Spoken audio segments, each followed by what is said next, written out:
বৈশা রয়েছি, আমরা তো আমরা কিন্তু সৈন্য থেকে আপনারা কিন্তু সবাই খাওয়া দাওয়া করে এরপরে কিন্তু বলছেন জিরায়াতে, ঠিক আছে মা?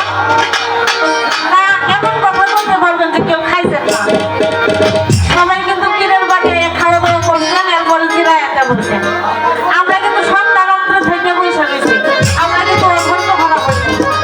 তো যেহেতু এখন আপনাদের সম্মুখে এসে দাঁড়িয়েছি, এখন তো গানই হবে। আর কি বলবো, সারা রাত্র যেটুকু সময় আছে এটুকু সময় শুধু গান আর গানই হবে।